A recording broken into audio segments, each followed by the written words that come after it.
नमस्कार। आज हम एक बहुत ही जानी पहचानी कहानी पर बात करने वाले हैं। जी। कहानी है ईश्वर की कृपा, अंगूठा कटा, जान बची। ये एक ऐसी कहानी है जो हम में से कई लोगों ने सुनी होगी। हाँ, बिल्कुल, बचपन में या कभी ना कभी जरूर सुनी होती है। तो आज हम इसी एक कहानी को अपना स्रोत मानकर इसके अंदर छिपे संदेशों को समझने की कोशिश करेंगे। कहानी शुरू होती है एक राजा और उनके एक मंत्री से। ये मंत्री जी मतलब ईश्वर में बहुत विश्वास रखते थे। हाँ, उनकी ये खासियत थी। और उनकी एक आदत थी, कुछ भी हो अच्छा या बुरा, वो हमेशा कहते भगवान की बड़ी कृपा है। हर बात पर, बिल्कुल। फिर कहानी में एक मोड़ आता है। राजा और मंत्री शिकार खेलने जाते हैं जी। और किसी तरह, शायद तलवार चलाते हुए या कुछ, राजा का अंगूठा कट जाता है। ओह, जाहिर है बहुत दर्द हुआ होगा। हाँ, और राजा दर्द से परेशान है और तभी मंत्री जी अपनी आदत के मुताबिक क्या कहते हैं? बड़ी भगवान की बड़ी कृपा है। बिल्कुल। अब सोचिए, राजा का अंगूठा कटा है, खून बह रहा है और मंत्री कह रहे हैं कृपा है। हाँ, ये सुनना तो राजा को बहुत बुरा लगा होगा। गुस्सा आना स्वाभाविक था। और राजा को इतना गुस्सा आया कि उन्होंने फौरन हुक्म दिया कि मंत्री को जेल में डाल दो। तुरंत सजा। यहाँ एक सवाल उठता है, क्या मंत्री की ये बात असंवेदनशील थी या वो अपने विश्वास में इतने पक्के थे? ये सोचने वाली बात है। शायद दोनों का थोड़ा थोड़ा अंश हो, पर उनका विश्वास अडिग था। इतना अडिग कि जब उन्हें सिपाही पकड़कर जेल ले जा रहे थे तभी वो मुस्कुरा रहे थे। अच्छा। हाँ, और वही कह रहे थे भगवान की बड़ी कृपा है। गजब का विश्वास। मतलब जेल जाते हुए भी? बिल्कुल। ये बात राजा तक भी पहुंची होगी शायद। खैर, कहानी आगे बढ़ती है। कुछ वक्त बीत जाता है। राजा एक दिन फिर शिकार पर निकलते हैं, पर इस बार अकेले। अकेले? मंत्री तो जेल में थे। हाँ, मंत्री जेल में थे और राजा जंगल में रास्ता भटक जाते हैं। ओह। और वो पहुंच जाते हैं आदिवासियों के इलाके में, जो उन्हें पकड़ लेते हैं। अच्छा, ये तो मुश्किल हो गई। बहुत मुश्किल। उन आदिवासियों की कोई देवी थी जिन्हें वो नर बलि चढ़ाते थे। ओहो, मतलब राजा की बलि। हाँ, उन्होंने राजा को ही बलि के लिए चुन लिया।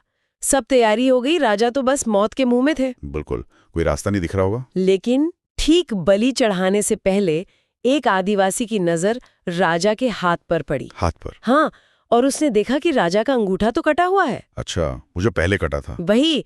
और उन आदिवासियों की मान्यता थी कि खंडित अंग वाले की बलि अशुभ होती है, अपवित्र होती है। अरे वाह। तो बस उन्होंने राजा को छोड़ दिया, कहा कि ये बलि के लायक नहीं है। तो मतलब वो कटा हुआ अंगूठा ही जान बचाने का कारण बन गया। बिल्कुल। राजा वापस महल लौटे, हैरान, पर अब उन्हें सारी बात समझ आ गई। हाँ, उन्हें मंत्री की बात याद आई होगी। हाँ, कि मंत्री सही कह रहे थे। अंगूठा कटना उस वक्त बुरा लगा, पर असल में वो जान बचाने वाली कृपा थी। यही कहानी का पहला बड़ा सबक है। जो चीज उस वक्त हमें बुरी लगती है, कष्ट देती है, हो सकता है वो हमें भविष्य में किसी बड़ी मुसीबत से बचा रही हो। सही कहा। हम अक्सर तुरंत की तकलीफ देखते हैं, दूर का फायदा नहीं देख पाते। बिल्कुल। राजा को भी ये बात संकट टलने के बाद ही समझ आई। तात्कालिक गुस्सा मानवीय था, पर बाद में ज्ञान हुआ। खैर, राजा ने फौरन मंत्री को बुलवाया, जेल से रिहा करवाया। माफी भी मांगी होगी। हाँ, माफी मांगी और पूरी कहानी सुनाई कि कैसे तुम्हारे कहे अनुसार ही हुआ, कटे अंगूठे ने मेरी जान बचा ली। लेकिन अब मंत्री का जवाब सुनिए। वो कहानी को एक और लेवल पर ले जाता है। अच्छा, मंत्री ने क्या कहा? मंत्री ने कहा, महाराज, सिर्फ आपका अंगूठा कटना ही कृपा नहीं थी, आपका मुझे जेल भेजना भी भगवान की कृपा थी। जेल भेजना कृपा? वो कैसे? मंत्री ने समझाया। बोले, अगर मैं जेल में ना होता तो आपके साथ शिकार पर होता। हाँ, बिल्कुल। और मेरा तो कोई अंग कटा हुआ नहीं है, मैं तो पूरी तरह स्वस्थ हूँ। सही बात। तो जब आदिवासी बलि के लिए किसी को ढूंढते और आपको खंडित पाकर छोड़ देते, तो वो किसे पकड़ते? अरे हाँ, वो मंत्री को ही पकड़ते। बिल्कुल, उनकी बलि चढ़ जाती। तो जो सजा लग रही थी, यानी जेल जाना, वही उनके लिए जीवनदान बन गई। कमाल है। मतलब दोनों के लिए जो बुरी घटनाएं थीं वो असल में अच्छी साबित हुई। यही तो। राजा का अंगूठा कटना और मंत्री का जेल जाना, दोनों ही अंत में फायदेमंद रहे। तो कहानी का सार यही निकलता है कि हर स्थिति में, चाहे वो कितनी भी मुश्किल क्यों ना लगे, शायद कोई ना कोई भलाई छिपी होती है। एक गहरा विश्वास, एक भरोसा कि जो हो रहा है उसके पीछे कोई बड़ा कारण हो सकता है। हाँ, संक्षेप में कहें तो ये कहानी हमें सिखाती है कि जो होता है अच्छे के लिए होता है, या कम से कम उसमें कोई अच्छाई खोजने की कोशिश करनी चाहिए।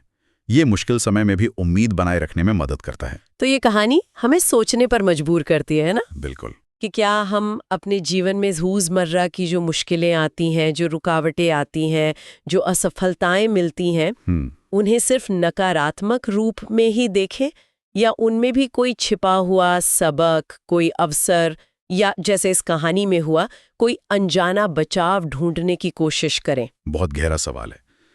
अगर हम ऐसा कर पाएं तो शायद मुश्किलों का सामना करने का हमारा पूरा नजरिया ही बदल जाए। शायद हमारी प्रतिक्रियाएं भी बदल जाएं।